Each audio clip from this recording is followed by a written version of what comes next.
Any input you give will be part of the recording, just that you're all aware. If you have any questions, please post them to the chat, and Michelle, who is monitoring the chat, will either interrupt me when they're asked or wait till the end when we are doing questions and answers. I want to say thank you to Dolly, Michelle, and Wilf, who are my co-chairs on the Fair Vote Canada Recruitment Committee this year, as well as the rest of the board who submitted thoughts to us for things that should be included in this presentation. Outline of the things that we're going to be covering as part of this presentation today. First, we're going to be going through Fair Vote Canada's purpose. Second, the structure of Fair Vote Canada. Third, the role of the board. Fourth, things we want you to know. Fifth, how to run. And then we will do questions and answers. Right off the bat, our purpose. The text on the screen right now is taken right from our statement of purpose, which is a guiding document we have had in our organization since 2009. Broadly speaking, what it says is that we want to improve democratic representation in Canada, and we do that through lobbying, legislators, litigation, public education, citizens' assemblies, and when we have to, it's not our favorite thing to do, working on referendums as well. We do in doing this, we're trying to achieve 5 interdependent goals. Those goals are proportional representation, which it means getting the proportion of seats that a party wins in the legislature match the proportion of the votes they receive. We're also looking to achieve positive voter choice, which means that voters can vote for whatever party they like best without any negative consequences. Fair representation, which primarily concerns addressing underrepresentation of minorities in Parliament. Geographic representation. We have a broad geography in Canada, and so geographic representation is important. And then government accountability to voters. Basically, we think that the decisions that are made by governments should be made by representatives who represent a majority of voters. These 5 interdependent goals come right from our statement of purpose. Anyone who wants, everyone who's interested in running for the board of Fair Vote Canada should look at our statement of purpose. It's on our website, and Michelle should be posting a link to it in the chat right now.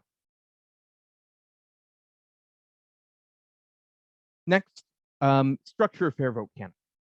So right at the top of our structure with Fair Vote Canada, we have members and supporters.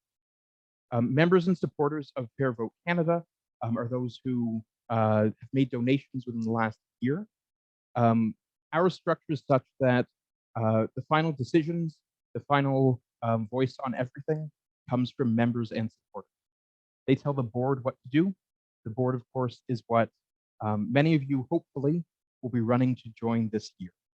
The board of directors consists of 15 members, generally 15 members, who are directors, as well as our executive director, and sometimes some additional people who are added by the director. The board itself has a number of committees, which we'll discuss a little bit later on. Committees are subgroups of the board that are responsible to the board.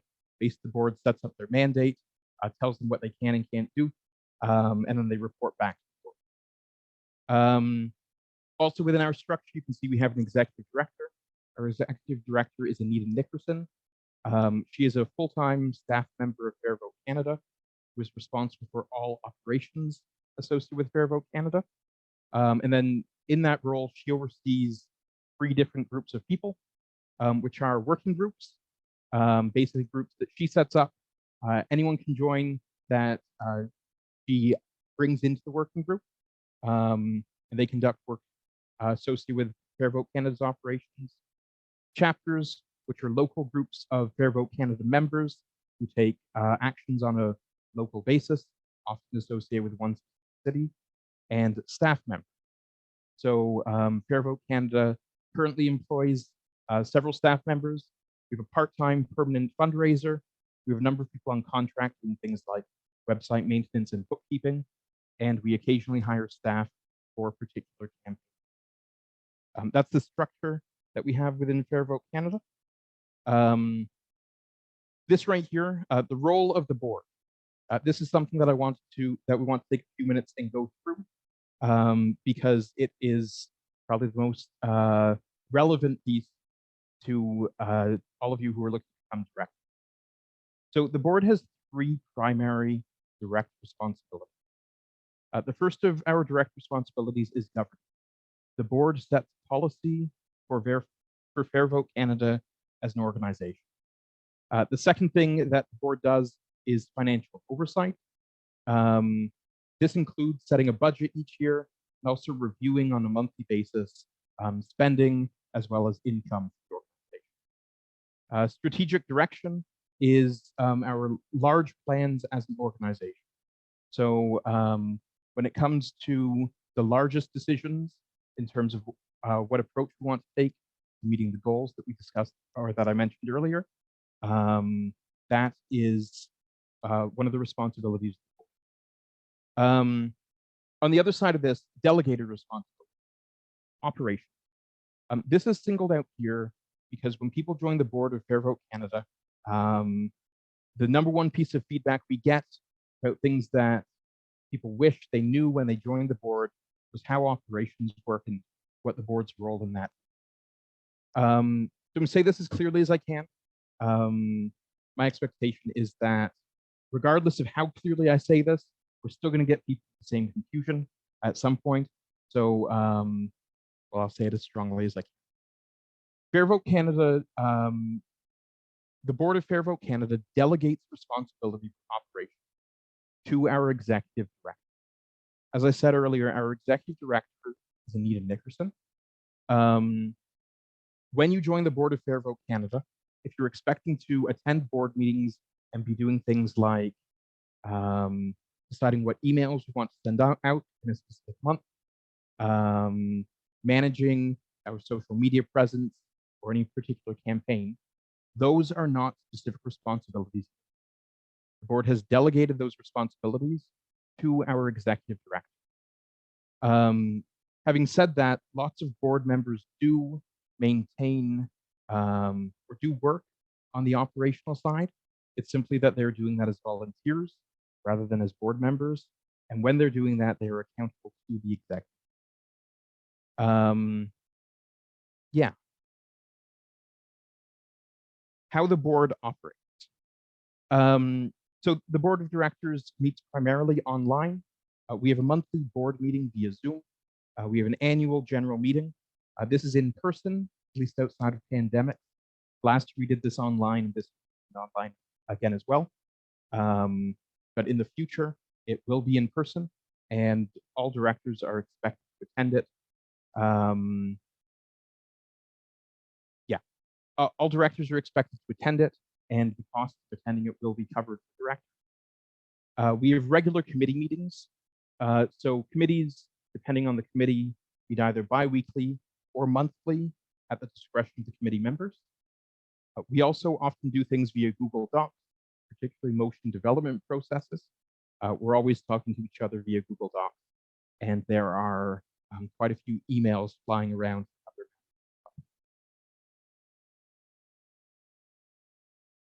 We went to the current board of directors and asked them things that they wish they knew when they joined the board. So I've got a series of questions here that we want to answer just based on the feedback we got. The first of those is what committees and or working groups are there currently? So I mentioned committees and working groups. The committees listed there, our executive committee, finance committee, human resources committee, roles and responsibilities, strategic planning, recruitment, and policy committees. All are responsible to the board, are all composed of board members at present. We also have one working group at the moment. The number of working groups we have fluctuates, so does the number of committees. The one working group we have right now is focused on Quebec, where there's a complicated and delicate situation involved with regards to getting proportional representation. We've also been asked, what's the structure of board meetings? If you become a director, what can you expect at our monthly board meetings? The first thing to know is that it's fairly formal. We have our own rules, but we follow Robert's rules relatively closely. Most of our rules line up with that. We have a chair, we have formal motions. It's a fairly formal setting. We try to keep our monthly meetings to 90 minutes. We don't always succeed, but that is the goal. We include in these meetings, we have reports from committees, working groups. We also always have financial reports and a report from our executive director. There's various items for discussion. Anything that the board member simply wants the board to discuss gets added to the agenda for discussion. And we also have formal motions for decision.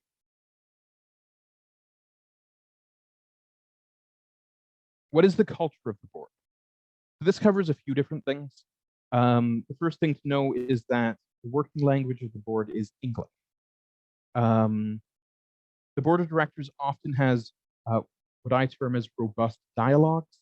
Board members are often very strongly opinionated, and you have to work to convince people of your point of view. It leads to, as I say, a robust process. Often it takes a lot of time, but it gets us to stronger outcomes than any of us would get on our own. Decisions do usually end up being made by majority. So we'll end up calling a vote on an issue at some point. The actual decision will be made by a majority. Within the board, there's also a healthy collegial respect for working process. And what I mean by that is that even we'll have discussions on a topic. Not everyone will necessarily agree at the end of it, but then we make a decision. We recognize that we're all working towards the same goal, and we move on having made the decision as a group. And we all respect that process and that manner of working together. Another aspect of our culture, which we're actively working to improve upon, is inclusion. So our board has recognized, particularly during the last year, that we have fallen behind nonprofit standards in terms of our inclusion policies and approaches, and we are actively working to address that right now. It's one of our ongoing work.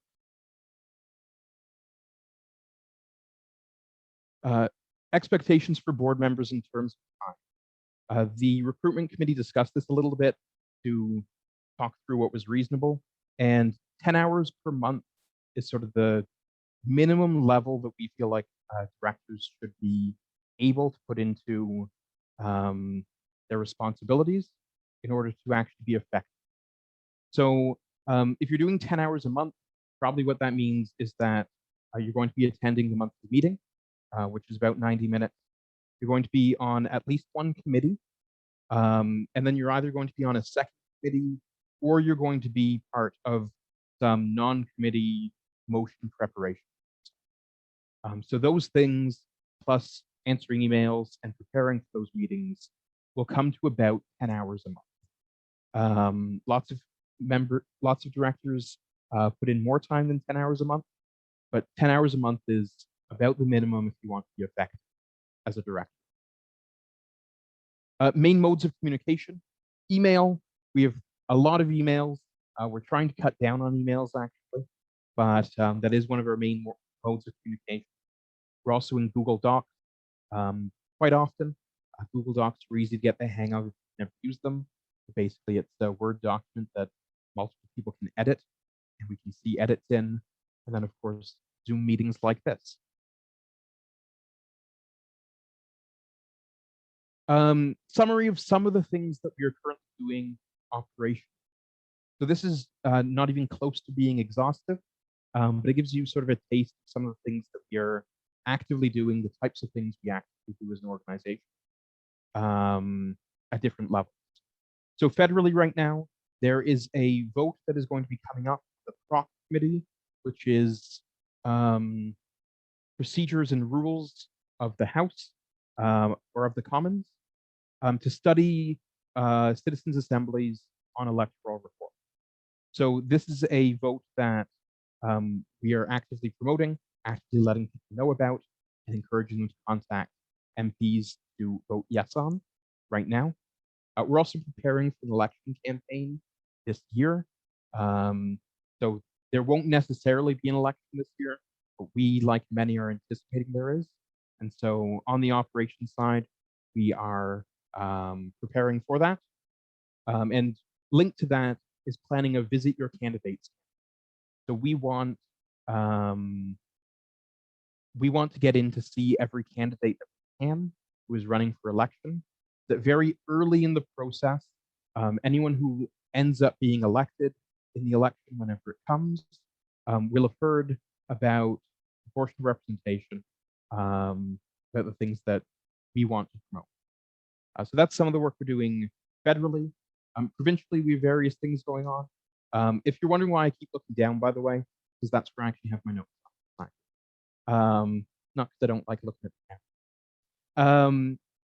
So in Ontario right now, we just finished a Take the Mic project where the Ontario Liberal Party was asking for feedback on various topics, and we got as many of our supporters as we could in there, making comments on that. I'm sure many of you participated in that. The goal of that is to get proportional representation in citizens' assemblies into the Liberal platform during the next election. We're also working to influence a committee process that we know is going on within the Ontario NDP. Same thing. We want in the coming election to have proportional representation and citizens' assemblies in their platform as well. In British Columbia, we've got a couple things going on. We're campaigning for municipal choice. There's an effort going on at the grassroots level. Actually, the local chapter in Vancouver is spearheading this for us to make a request from the Union of Municipalities to the provincial government, asking municipalities have choices for how they run elections other than first past the post, which is what they use right now. We're also in British Columbia working on a submission to the BC Human Rights Commissioner to see if there's a human rights case to be made for proportional representation as opposed to other. In the Yukon, right now, we are running an ad campaign. There's an election in Yukon on April the 12th. So we are running an ad campaign there to promote proportional representation as part of it. We also want you to know how rewarding being a director of Fair Vote Canada. So some of the things that come out of being a director, of course, we're working to improve our country. And that is a really rewarding kind of work to do in and of itself. There's a lot to be learned about democracy, about how our democracy works, about how our country works, which you will interact with as a member of our board. Work and career benefits, being able to stick something on a resume in the future saying that you served on a board of directors is a wonderful thing, as well as the actual tangible skills that you'll learn by serving on. And of course, working with great people, myself included, as well as the other board members, with a purpose. That's something that's incredibly rewarding, at least in my opinion. How to run. So this is the bit where I'm sure many ears will perk up, because I know that people are here because you're interested in running. The first thing to know is that you need to nominate yourself by April the 12th. April the 12th is not very far away. We have a form where you can nominate yourself. A link to that should be posted in the chat right now by Michelle. But you need to fill that in and submit it by the end of the day on April 12th in order to be considered a candidate. Once you've filled that in, once you've submitted it, you can reach out to non-members now at April 12th, encouraging them to become members and vote for you. So April the 12th is going to be the cutoff for anyone who becomes a member by making a donation. After that date, will not be eligible to vote. It will be next year, but not this year. So if you are planning on inviting anyone to become a supporter of Fair Vote Canada as part of your campaign to become a director, that's an important date. After Jonathan, that, sorry, yep. Can I also jump in and say that in order to be eligible to run for the board election, you also have to be a member. That's true. Yes. Thank you, Michelle. She sees me going off my script a little bit. Thank you. Great. So throughout, after April 12th, even before it, reach out to your network's members. Many of you are going to be involved in Fair Vote already and know many members. Reach out to people and encourage them to support you. Attend the May 8th Ask the Candidates. So at 1 p.m. on May the 8th, we are going to have a meeting where we invite as many members as we can get. My memory from last year is that we had somewhere around 150 people attend. And we will be, we'll have a set of questions that you can answer and, you know, show yourself off to people who are likely to be voting in the election. The actual voting is going to start on May 12th and end on May 22nd. So during that time, make sure you're reminding people to vote. Make sure that people who you're connected to, who are part of your network, who support you, are voting. Little bit of information about how the vote will work. Members are it's going to be online. Anyone who is a member will receive an invitation to vote ahead of May 12th. So it'll arrive before the start of voting. And that'll have a link which they can follow, see all of the candidates, and vote. Voting will be done by single transferable vote. So everyone gets one vote, ranked. Right now, there's 6 spots, 6, holding up my hands, but not actually showing them. There's 6 spots available on the board of directors right now. 5 of those are 3-year terms. One of them is a 1-year term. So the top 5 vote getters will take those those 5 3-year spots, and then the 6th person will take the 1-year spot. I will mention that this could at least conceivably change between now and May the 12th. If a board member were to resign between now and then, we'd then be filling 7 slots instead of 6. And if a board member who had 2 years left on their term were to resign, then the 6th place person would be in that 2-year term, and then the 7th place person would be in the 1.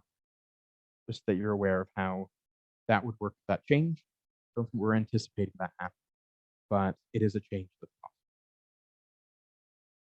Key dates. So we just went over these, but we'll lay them out nice and clear for you. April the 12th is the last day for new members to join in order to be eligible to run or vote. April 12th is also the deadline for nominations. Candidates are self-nominated. May the 8th at 1 p.m., that's 1 p.m. Eastern. Any times I've given are Eastern. We are going to be holding a session for members to ask candidates questions. On May the 12th, voting begins. On May the 22nd, voting ends. Exactly how long it'll take us to tabulate the results, I don't know. It'll likely be a couple of days, but only a couple of days. Saturday, June the 5th, is our annual general meeting at noon Eastern. So again, board members are expected to attend the annual general meeting. So please reserve that time now if you're planning on running. Some other key dates that are going to be coming up shortly after the election for anyone who joins the board. I should say the annual general meeting is the date on which those who are elected formally join the board. So there's some time between the end of the election and that date where you'll be an incumbent, but you won't actually be on the board yet. The formal change happens at the date. So dates that are important that to those who are elected, June the 5th, as I said, is the actual annual general meeting. We're going to be holding an orientation hosted by some of my fellow directors on June the 6th. Excuse me. That's going to be 4 hours from noon until 4 p.m. Eastern. On June the 13th and June the 20th, we're going to be holding annual board training. So we do this once a year. We try to do it just after the election, but it's for all directors, not just new directors. And on both those days, that will also be 4 hours. And then our next board meeting after the election is going to be June the 27th. So on June the 27th, that would be the first of the monthly board. So I would encourage anyone who is running to reserve those places up. Okay, so that's what we had prepared for information. I anticipate there's at least a few questions out there. We have about half an hour scheduled for questions. So if we don't get through all of them before then, or someone has a question they don't want to ask here, I at least will be hanging around for minutes after the hour. And I'll stay as long as there's questions. Michelle, did we get any questions as we went? Yes. So I'm unsure how to pronounce your name. Is it Kaisha? Keisha? Maybe you want to correct me?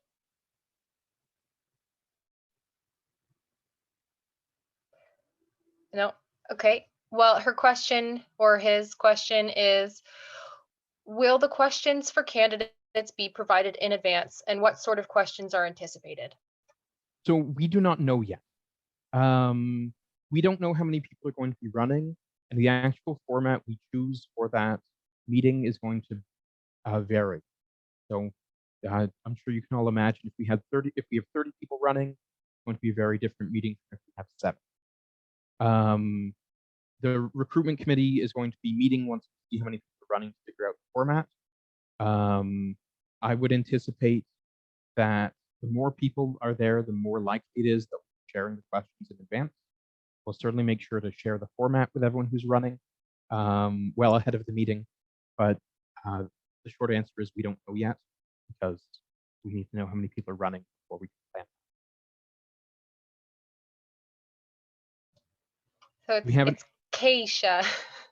The correct pronunciation is Keisha. And I just want to add, because I was newly elected last year, that the questions are along the lines of usually, why do you want to run for the board? What do you think you would bring to the board? Those kind of things. And our hope is to actually solicit questions from our members. So whether we'll actually end up doing that live during the meeting, or whether we'll ask the questions ahead of time, is also among the things that's yet to be decided. That'll depend on how many people we have. But yeah, those are good examples of questions we've had. Any other questions that came up while I went through, Michelle? Nope, nothing in the, oh, well, here's one from Brad. How many members are there, and how will our resume-like application information be available to members? So how many members are there total on the board? Is that what the question is here? Yeah. So the board has 15 directors according to our bylaws. Occasionally that number will be a little lower. So resigns from the board, there's some time to fill the vacancy. The board also has the freedom to appoint additional directors under our bylaws, and additional board members who aren't directors, so aren't voting members of the board. So through most of the last year, we've had 15 directors, and then 2 members of the board were our executive director and a former member who also does contract work for us, who participated in our board meetings.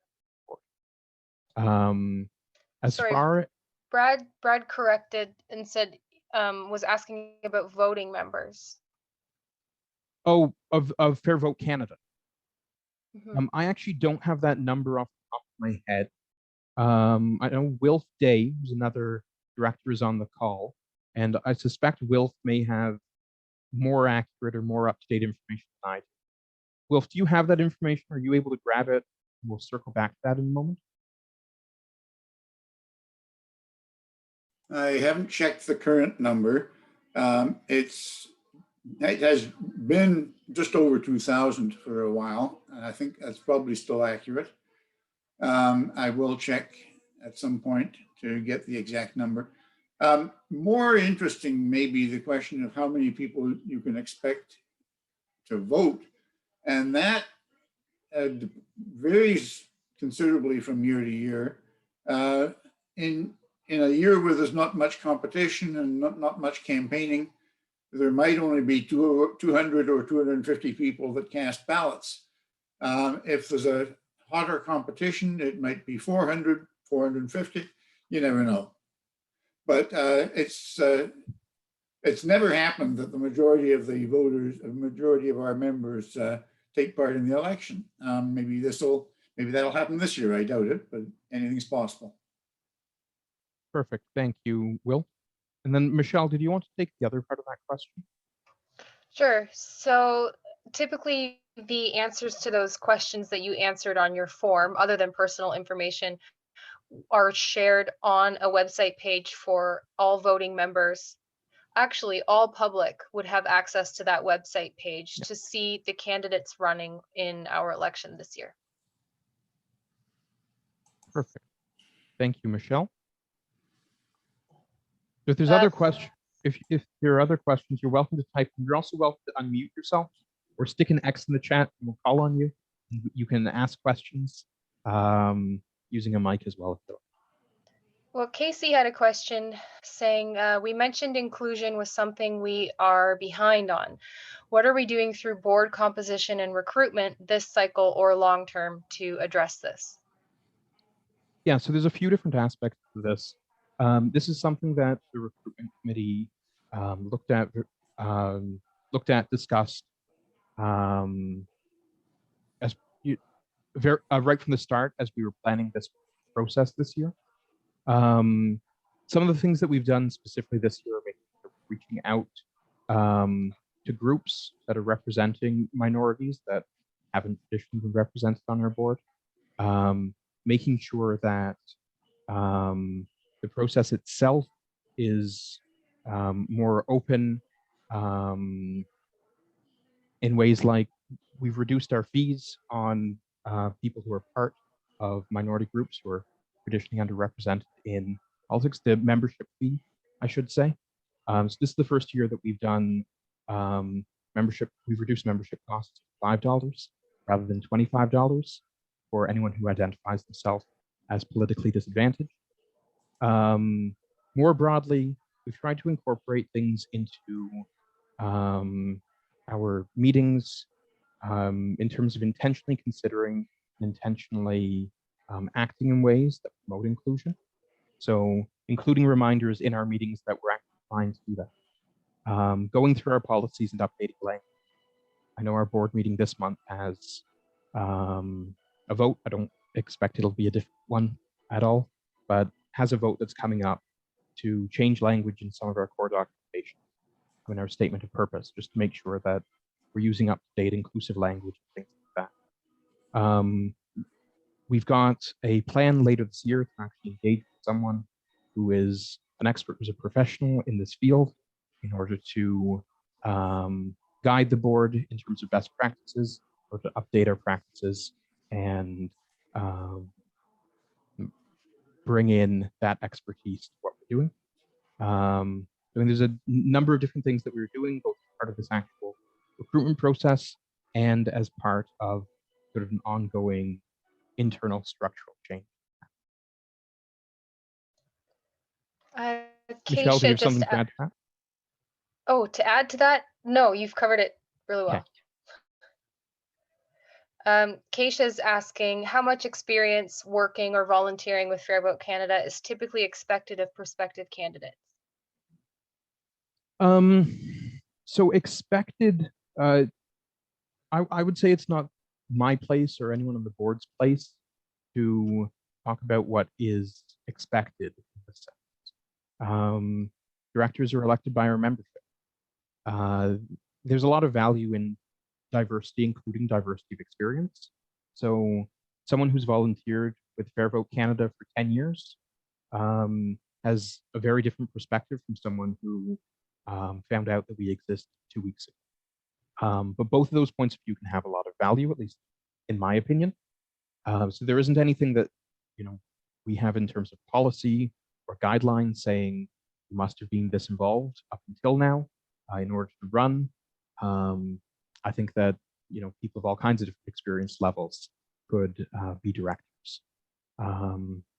As long as you are interested and willing to be engaged and committed to the things that we're actually trying to do, that's what we're looking for. And then beyond that, it's an election.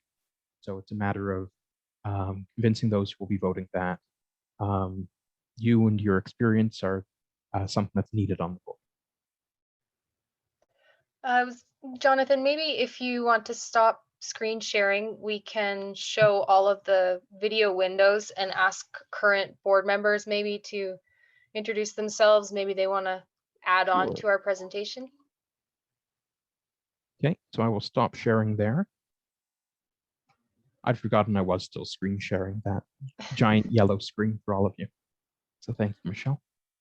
Okay, so why don't I go through, I'm just going to call out the board members who are on this call. There's quite a number. I'll start just with myself. Again, Jonathan Cassels. I've been a board member for the last year. Also served as the vice president of Fair Vote Canada for the last year. Michelle, why don't you introduce yourself, and we'll go through that. Sure. Michelle Clifford. I've been on the board for the last year, member at large, but also co-chair of the Toronto group, but only for this past year. Wilf, you want to go next? You're on mute, Wilf.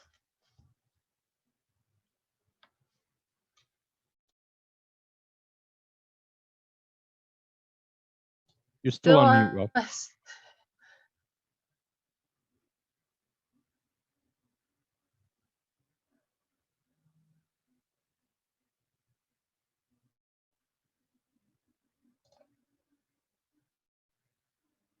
Okay, while Wilf sorts out his microphone and gets himself unmuted, Jordan, you want to say hello to everybody? Yeah, sure. Hi, everybody. I'm Jordan. I've been on the board for 2 years, and I was actually one of those. I think I was number 6 in the in the STV election back in 2019. So I was elected to a 2-year term, a partial term. So my term is about to expire in a couple of months. But you know, it's been a really great learning experience being involved on the board. I've also been a part of the Roles and Responsibilities Committee, as well as helping in the past organize some of our orientation sessions for new counselors as well. And so yeah, it's great to see so many people here, and I hope that anybody from PEI here? Maybe I'm from Prince Edward Island, and our influence is waning. We used to have 3 Prince Edward Islanders on the board. Now we're down to 2, and when I leave, there's going to be just 1 left. Thanks, Jordan. Wilf, if you got your mic sorted out, why don't you say hello? Yeah, I'm in.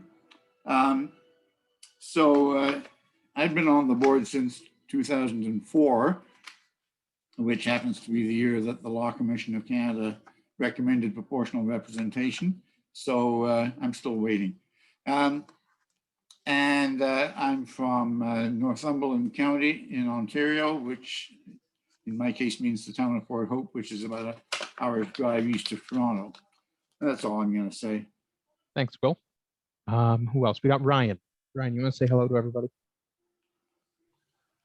I'm Ryan. I was on the board from 2012 to 2015, and I am on the board as I was appointed to fill in a vacancy in the fall. So I'm on the board right now, but the term expires at this election, and I'm one of the candidates in the election as well. Thanks, Ryan. Gisela, go ahead. You want to add something about what you enjoy about being on the board? Feel free to do that. Thank you. I am a board member since 2019. I decided to run for the board of Fair Vote Canada after having been the president of Fair Vote Canada BC during our 2018 referendum campaign. And it's been an interesting experience. One of the things that I think we should highlight to people considering a run for the board is that we don't actually do the volunteering to get proportional representation necessarily. That's not part of our board role. Our a lot of people who love campaigning and love to, make the decisions on where we should advertise and what kind of an ad we should run and that sort of thing, join the board, but that's not actually our job as board members. That's the ED's work. So I just want to make that distinction for people. It's a policy board, it's a governance board.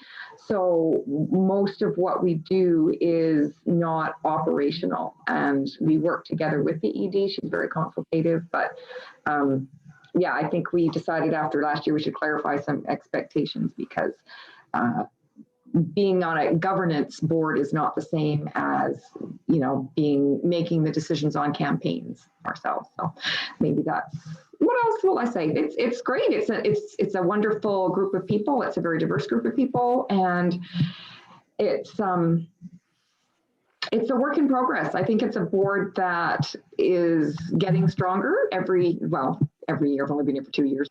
That's not really fair to say, but it's a board that is an interesting and challenging group of people to work with great integrity. So it's certainly something that I value, because I feel like I'm doing something important. I'll stop there finally. Thanks, Gisela. And we also have Jeff. Jeff, why don't you say hello, and if there's anything you want to add to prospective members, that would be great. Hi there. I'm Jeff. I'm a lawyer in Vancouver. I've kind of been involved with Fair Vote for a little while, but was appointed to. I was the one that came in sixth that got that just not quite close enough to get elected last time around. But when someone ended up resigning from the board, I was appointed. So, if you're the one that's just on the cusp, maybe think about sticking around and getting involved anyway, if you aren't involved already. I kind of first got involved with Fair Vote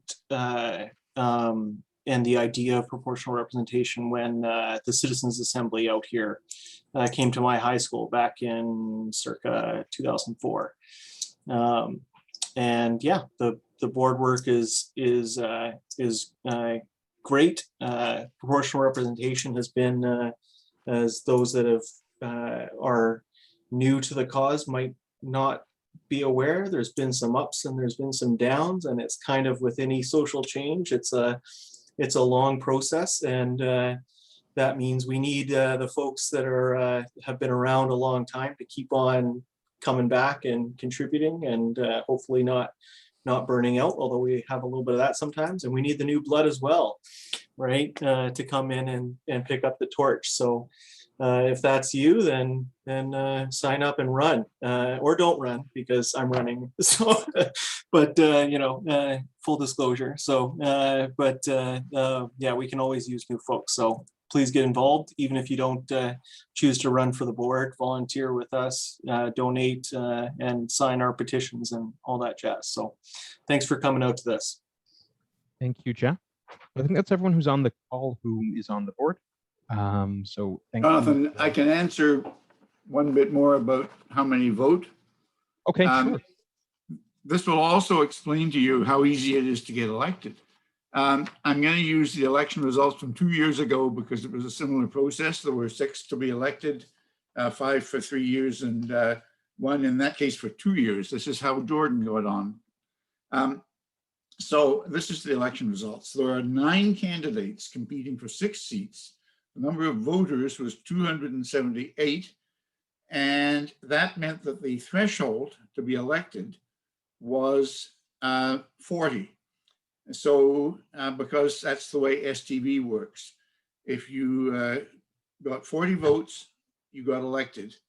And so there were 5 candidates at the end of the process, and the process took 9 counts, because that's the way STV works. If you don't know how STV works, you can look it up. And at the end of the 9th count, we had 5 people elected, and then the 6th one was Jordan. So he got a 2-year term. So you get 40 friends to vote for you, you're in, at least based on the turnout that year was 278. Thanks, Will. So I see another question in the chat from Brad. Ask about campaigning. So outside of the application and the meeting on May how can we reach members to campaign? So I can give you a few thoughts on that. We can't provide contact information for our members. That's simply not something that we have told our members we're going to do when they provide information.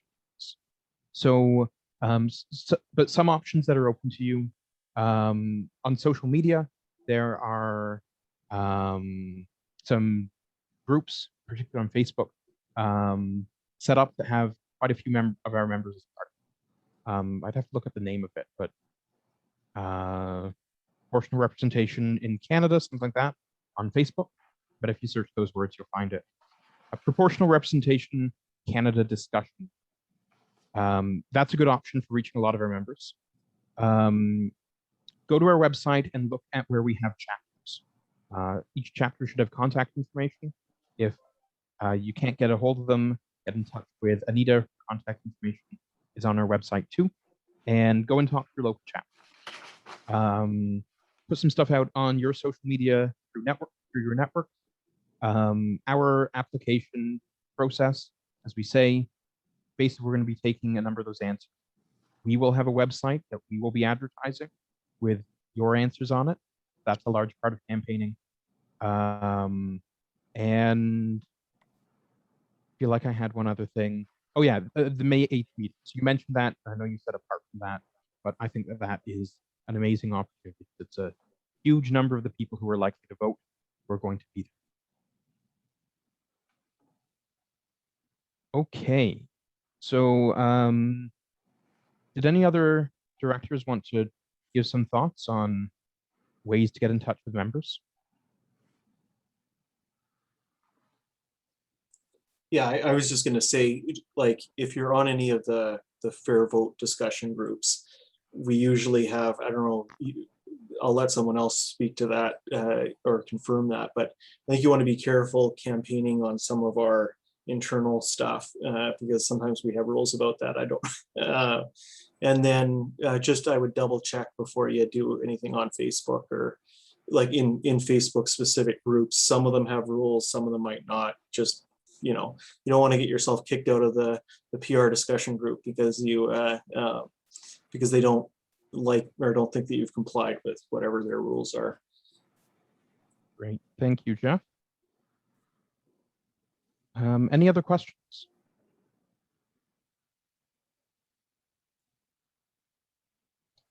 Diesel is mentioning there's a couple of Facebook groups.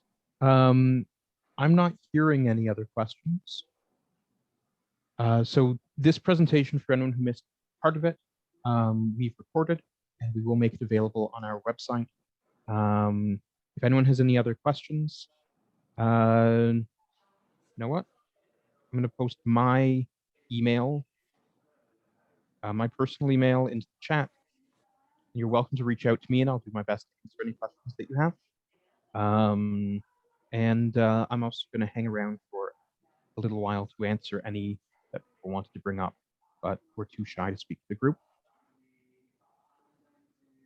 Sorry, I'm just reading the chat here.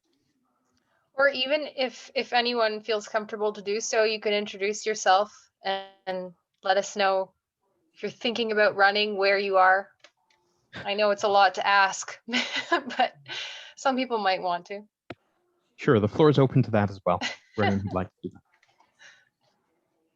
that. But that said, if you don't have any questions, if you don't want to hang around and do that at all, you are welcome to head off and enjoy the rest of your evening or late afternoon, depending on where in the country